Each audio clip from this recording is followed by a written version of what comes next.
কেউ যদি নিয়মিত সব সময় ইস্তেগফার করে, সকাল বিকেল চলতে ফিরতে উঠতে বসতে ইস্তেগফার করে, আল্লাহর কাছে ক্ষমা চান, এর উপকারিতা আছে। কি উপকারিতা? অনেক উপকারিতার মধ্যে এটা একটা হাদিসের উপকারিতা, জান আল্লাহ মিন কুল্লি যিকিন মাখরাজা, প্রত্যেক সংকটের সময় আল্লাহ তার রাস্তাকে প্রশস্ত করে দিবেন। যখন মুশকিল আপনি আল্লাহর কাছে ক্ষমা চান তো কি করবেন? আল্লাহ আপনার মুশকিলকে আসান করে দেবেন। অমিন কুল্লি হাম্মিন ফারাজার, দুশ্চিন্তা দূর করে দেবেন আল্লাহ রাব্বুল আলামিন। বালা মুসিবত দুশ্চিন্তাকে কি করবেন? দূর করে দেবেন, টেনশন দূর করে দেবেন। ওয়া রাযাকাহু মিন হাইসু লা ইয়াহতাসিব, এবং আল্লাহ তাদেরকে রিজিক দেবেন এমন জায়গা থেকে যে সে কল্পনা করতে পারেনি। যাদের চাকরি নেই, আজকাল অনেকে নতুন ভিসা আসছেন, অনেকেই কর্মহীন হয়ে গেছেন, এখানে কোম্পানি বসে গেছে, চাকরি ছুটে গেছে, কফিল খুঁজে বেড়াচ্ছেন, কাজ খুঁজে বেড়াচ্ছেন। জি, বেশি বেশি ইস্তেগফার করেন, সমাধান। মাল্লাজিম আল ইস্তেগফার, বেশি বেশি সকাল বিকাল চলতে ফিরতে আল্লাহর কাছে, আল্লাহ তুমি ক্ষমা করে দাও, আল্লাহ তুমি আমাকে মাফ করে দাও, আস্তাগফিরুল্লাহ ওয়া আতুবু ইলাইহি, শত শতবার ইস্তেগফার করতে থাকেন। তাহলে কি হবে?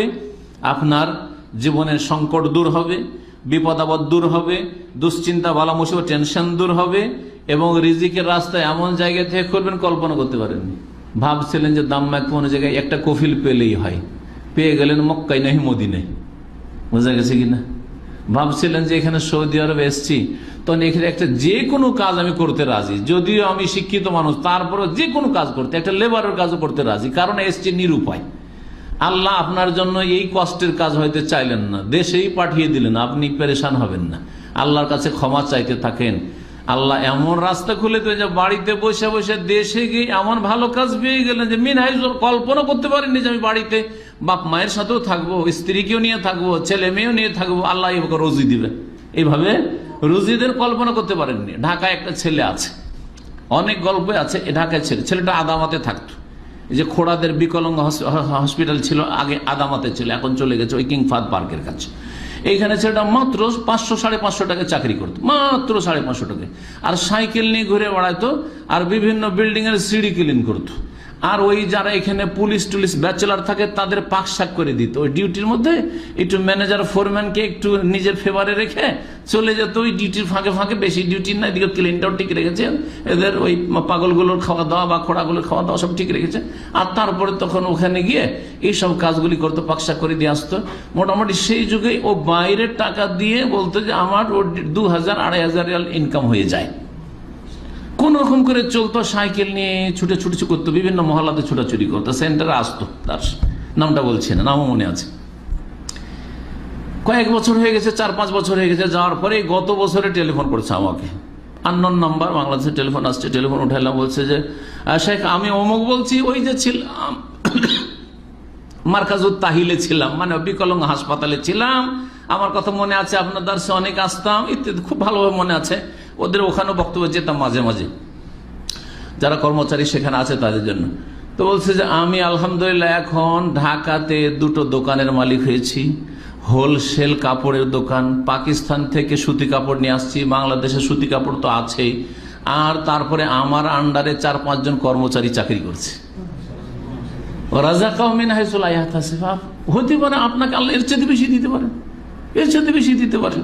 জি, যা অতীতে ভুল ভ্রান্তি হয়েছে তার উপর আল্লাহর রহমত থেকে নিরাশ হবেন না। সূরা জুমারের আয়াত নম্বর 53 দিয়ে আজকের আলোচনা শেষ করছি। মহান আল্লাহ ইরশাদ করছেন, কুল হে নবী, মানুষকে বলে দাও যে আল্লাহ বলছেন তোমাদেরকে ঘোষণা করি, ইয়া ইবাদিয়াল্লাযিনা আসরাফু আলা আনফুসিহিম লা তাকনাতু মির রাহমাতিল্লাহ ইন্নাল্লাহা ইয়াগফিরুয যুনুবা জামিআ ইন্নাহু হুয়াল গফুরুর রহিম।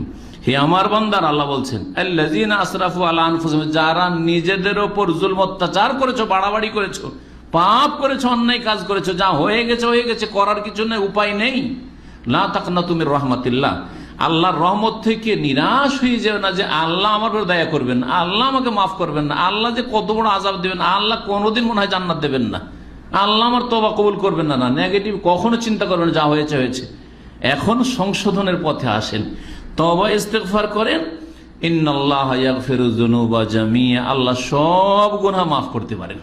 আমি মাঝে মাঝে বলি, যদি আল্লাহ আবু সুফিয়ানকে মাফ করতে পারেন, আল্লাহ খালিদ বিন ওয়ালিদকে মাফ করতে পারেন, আল্লাহ হিন্দার মতো মহিলা যে নবী সাল্লাল্লাহু আলাইহি ওয়াসাল্লামের আপন চাচা হামজার কলিজাকে চিবাতে পারে, সে টুকরো টুকরো করে সেই কলিজাকে সে মালা বানাইতে পারে সুতাতে ভরে, আর সে এত খুশি লাশের বুকের উপরে চড়ে সে এত খুশি হইতে পারে।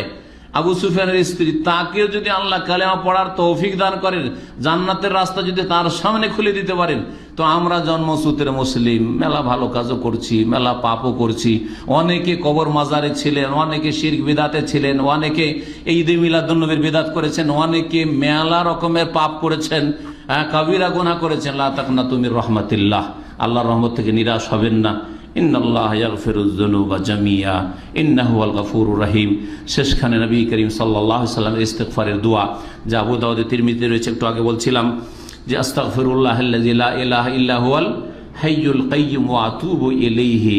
এই দোয়াটা বেশি বেশি পড়বেন, কারণ এতে আল হাইয়্যু আল কাইয়্যুম এগুলি আল্লাহ রাব্বুল আসমায়ে হোসনা, এগুলোকে ইসমে আজম বলা হয়েছে। এই দোয়া যদি পাঠ করেন তাহলে সব গুনাহ আল্লাহ মাফ করবেন। ওয়া ইন কানা কাদ ফাররা মিনাজ জাহফি, যদিও জিহাদের ময়দান থেকে পালিয়ে আসার কাবিরা গুনাহ করে, ধ্বংসাত্মক গুনাহ করে, যার ফলে মুসলিমদের হেরে যাওয়ার, পরাজিত হওয়ার আশঙ্কা রয়েছে, তারপরে আল্লাহ মাফ করবেন। যদি আল্লাহ এরকম গুনাহ মাফ করতে পারেন